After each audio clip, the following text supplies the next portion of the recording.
are, people. We're in Dexter, Iowa. As you can see, there's the railroad tracks. Left onto County Highway P48. They followed the railroad tracks into town.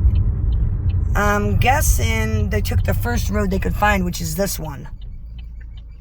Because there wasn't really any roads between here and, like, Stewart. And I'm guessing there was even less in 1934. So they came into town, like, from that way. Took this first road right outside of town, and we are going to go to where the old carnival is and the Bonnie and Clyde shootout, where everything just kind of came to a head. And see, what a lot of people don't know is that there was only 2 night watchmen in Dexter, like 2 cops. That's it, 2. So they called the Des Moines police, and it took the Des Moines police like an hour to get up here. So you got the 2 Dexter cops, you got the Des Moines police that came out, and then you had like 100 of the townspeople watching, all like surrounding this one little area we're about to go to and see. And you can get a grasp of how little the area was. Like, witnesses said that bullets were flying over their heads as they're watching the events unfold. You know, they had no idea it was Bonnie and Clyde. They thought it was bootleggers, maybe some hobos hanging out at the carnival. They had no idea what they were about to embark upon when they approached this area. And this would have been the way the night watchmen, the Des Moines police, spectators would have came to get to the location we're headed to. We should be, I think, about there. Yeah, we're about, I think, 2 minutes away. So we're a good ways outside of town. There it is. Oh, shit. And, alright, here we are. This is it. This would have been the old carnival site. And here we are. This is it. This is where Bonnie and Clyde, J.W. Jones, Buck Barrow and his wife Blanche, decided to take on the Dexter and Des Moines police. Right here. As you can see, it's all forest. You can't really see. And as witnesses spoke, they said bullets were going over the road, like so over there, across the street, over the road, like over their heads. And this is where it all happened. They robbed their last bank, drove out of town, ended up here.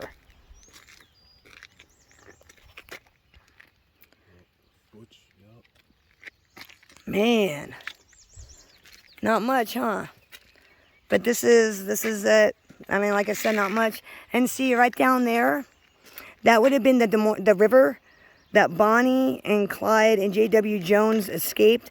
They jumped in that river, swam up, and went to a farmhouse and stole a car and escaped and ended up in Louisiana. And like I said, as you know, the rest is history.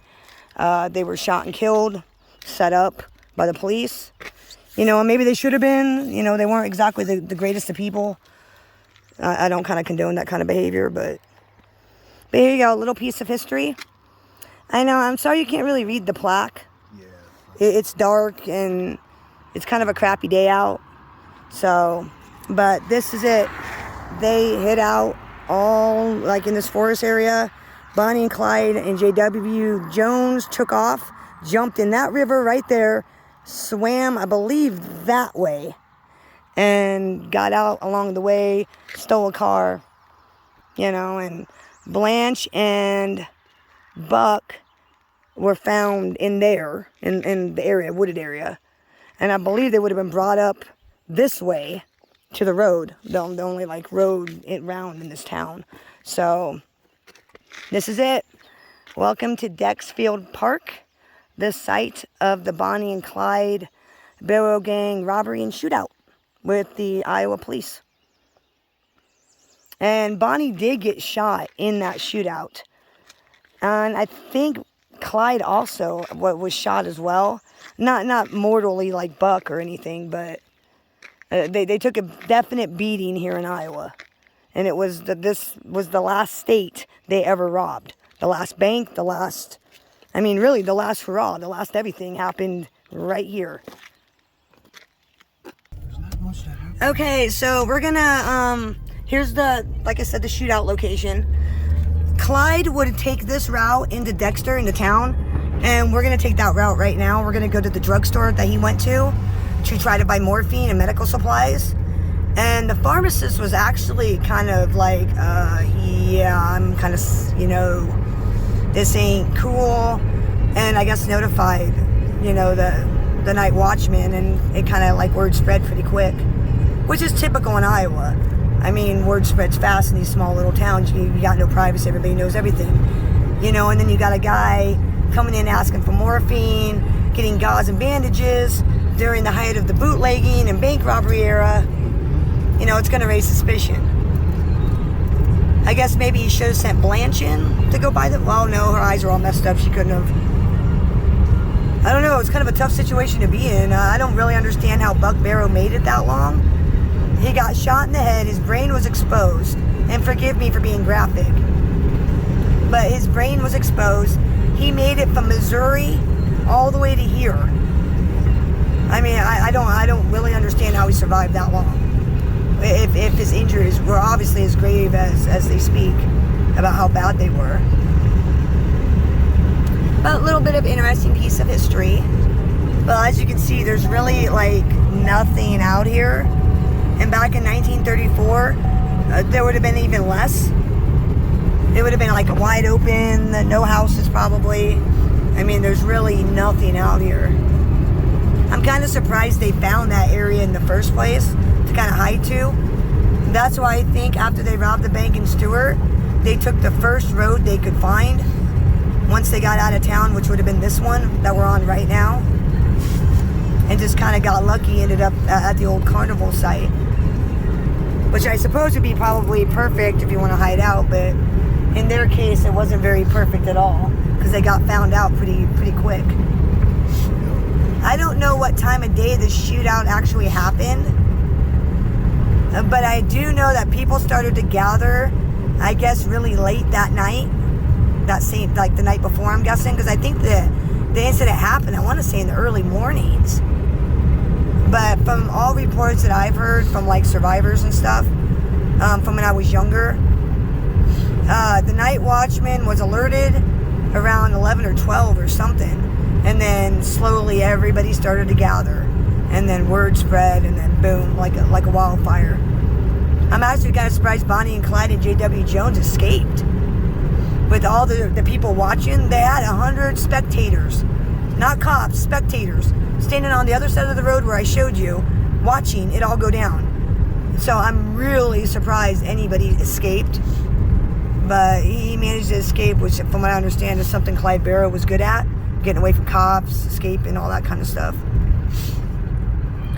Now, like I said, we're going to head to the drugstore where he tried to buy morphine and bought medical supplies, which I believe is this way into town. So they came from that way in Stewart to there, to Clyde coming this way into town to get food, medical supplies, things they needed.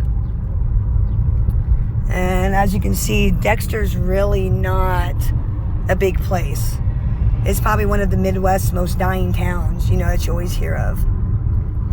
And I believe the old shops are over here on Main Street, which is around here. Yeah, that's the, right there, that's a Bonnie and Clyde museum. I've never been inside because it has like weird hours. It's like not open very often. So I would go in there with you guys, but I don't think they're open today. And in fact, I don't even know if it's even still there. That museum that was once there, I don't even know if it's even still there. But as you can see, the town is really, really small. Okay, here we are, right here on Main Street. Now, the drugstore, which the sign, right there.